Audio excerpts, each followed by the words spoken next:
అందరికీ నమస్కారం అండి. నేను మణికుమార్ని, కుంభకోణం కాపురం బ్రోషో విజయవాడ నుంచి.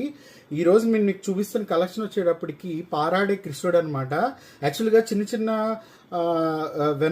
అంటే పారాడే కృష్ణుడిని చాలామంది గిఫ్టింగ్కి ఇస్తూ ఉంటారు, అలాగే డెకరేషన్ పీస్గా పెడతా ఉంటారు.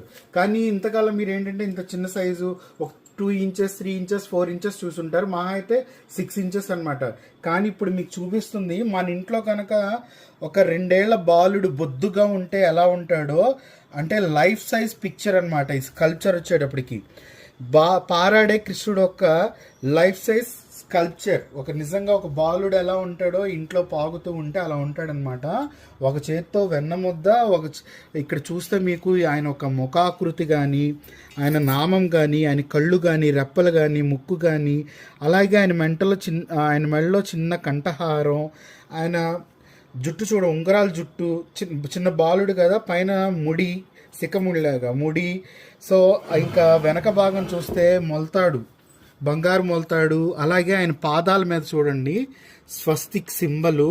సో చాలా చాలా స్పెషల్గా ఉంటుంది విగ్రహం. నిజంగా ఈ విగ్రహాన్ని కనుక లివింగ్ రూమ్ డెకరేషన్గా పెట్టినా, లేదంటే ఏదైనా షోరూమ్స్లో డెకరేషన్గా పెట్టినా, లేదంటే ఏదైనా హోటల్స్లో కానీ ఎక్కడైనా డెకరేషన్ పీస్గా పెట్టినా చాలా చాలా ఆకర్షణ శక్తి అయితే ఎక్కువ ఉంటుంది. ఎందుకంటే అంత పెద్ద సైజు ఉన్నాడు స్వామి అయితే. చూడండి, నేను ఎత్తుకుంటేనే ఆయన నా సైజ్ కూడా మీకు తెలుస్తుంది కదా, ఎంతో అందంగా ఉన్నాడు. చక్కగా డెకరేషన్ పీస్గా పెట్టుకోవచ్చు. అలాగే మనం ఈయన్ని చక్కగా అలంకారం కూడా చేసుకోవచ్చు. నామాలు కానీ కళ్ళు దిద్దుకుని, మెడలో ఆయనకి చిన్న గంట కట్టి, వస్త్రాలు కట్టి చాలా అందంగా తయారు చేసుకోవచ్చు అనమాట. సో నాకు తెలిసి 100:1 కూడా, అంటే 100 ఇళ్లలో ఒక ఇంట్లో కూడా ఇంత పెద్ద సైజు దొరకదు. అంత ఖచ్చితంగా చెప్తున్నాను చిన్న కన్నయ్యని. సో ఇది చాలా చాలా స్పెషల్ కలెక్షన్. ఎల్లో యాంటిక్లో మ్యాటీ లుక్తో వస్తుంది. సో ఇదొక మోడల్.